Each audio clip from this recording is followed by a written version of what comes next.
আসেন ভাই, চা খাই। শুধু চা নাকি তাও আছে? আপনার উৎসর্গপত্র পড়ছিলাম, সেখানে শুধু চায়ের কথাই লেখা আছে। ও, আপনি কি আমার নিন্দুকদের মধ্যে একজন? এখানে লেখা আছে কিন্তু, যারা কাছে এলে বলতেন ভালোবাসি। আমি সেটা জানি না, শুধু এইটুকুই বলতে চাই, আসেন আসেন ভাই চা খাই। ওখানে লেখা আছে কিন্তু দ্বিতীয় লাইনে, আপনি ওখান থেকে মেরে দিয়েছেন লাইন। আচ্ছা, যাই হোক, আসেন ভাই চা খাই এই কথা বলতে বলতে আমরা কিন্তু আয়োজনের শুরুটাই করিনি, আমরা দর্শকদের সাথেও কথা বলিনি। দর্শক, এই মুহূর্তে আপনারা দেখছেন কমিউনিটি ব্যাংক নিবেদিত আমার প্রিয় বই, এবং আজ আমার প্রিয় বই শকৃতনমানের আচার্য ও তার অলিক পাণ্ডুলিপি।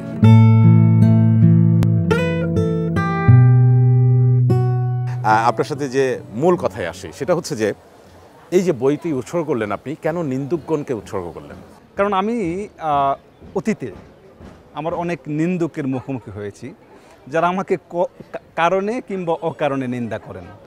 আমাকে নিন্দা করার মতো যথেষ্ট কারণ আছে, কিন্তু আমি ঠিক বুঝতে পারি না তারা কি আমাকে লেখার কারণে নিন্দা করে নাকি অন্য কোনো কারণে নিন্দা করে। ওই কারণে আমার মনে হলো যে এবার আমি উৎসর্গপত্রটি আমার নিন্দুকদের উৎসর্গ করি, যারা আমার সঙ্গে দেখা হলে বলতো, নোমান ভাই আপনাকে ভালোবাসি, আসেন ভাই চা খাই।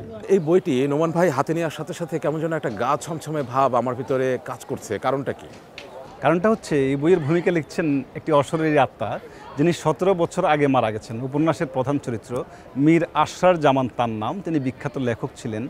তাকে আমি আহ্বান করছি তার সমাধিক্ষেত্রে গিয়ে, আমি শকৃতনমান যদি জীবনে একটি উপন্যাসও লিখে থাকি, একটি গল্প যদি আমি ঠিকঠাকভাবে লিখতে পারি, তবে আপনি আসুন, আপনি আমার আহ্বানে সাড়া দিন। তিনি সাড়া দিয়েছেন, তার আত্মা সাড়া দিয়েছে, সাড়া দিয়ে বলছে, হে যুবক, হে পূর্বজনের প্রশংসাভূষিত লেখক, কী চাও বলো। আমি তাকে বললাম যে আপনি আমার বইয়ের ভূমিকা লিখবেন।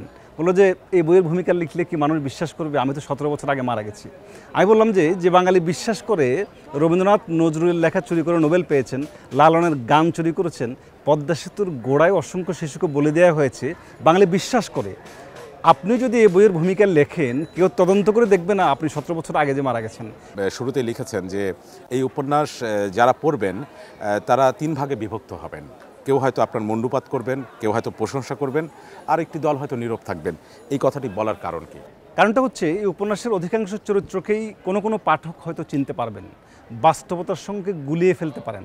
তারা বলবেন যে মীর আশরার জামানকে তো আমরা চিনি, আমরা তো ফতেউদ্দিন রাশাকে চিনি, আমরা রাফিদা জাহানকে চিনি, অনন্ত আতিককে আমরা চিনে তারা উপন্যাসের চরিত্রের সঙ্গে বাস্তবের চরিত্র মিলিয়ে ফেলতে পারেন। আমি বাস্তবের মানুষকে নিয়ে লিখি নেই, এটা সম্পূর্ণরূপে কল্পনা সৃজিত, কল্পনার আশ্রয়ে আমি উপন্যাস লিখেছি। বাস্তবতার সঙ্গে যদি মিলে যায়, তার সম্পূর্ণভাবে পাঠকের দায় আমার নয়। ফলে এই উপন্যাস যখন পড়বে, পাঠকরা 3 দলে বিভক্ত হবে।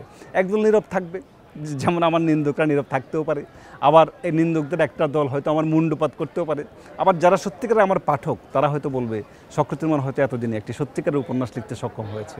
ধন্যবাদ আমাদেরকে সময় দেওয়ার জন্য এবং বইটি নিয়ে সুন্দর সুন্দর কথা বলার জন্য। এবং শকৃতনমান আসলে যে কথাটি বলছিল সেটি হচ্ছে যে 3 দলে বিভক্ত হবে, কিন্তু 3 দলে বিভক্ত হওয়ার আগে, তার মুণ্ডুপাত করার আগে কিংবা প্রশংসা করার আগে অথবা নীরব থাকার আগে এই বইটি পড়তে হবে।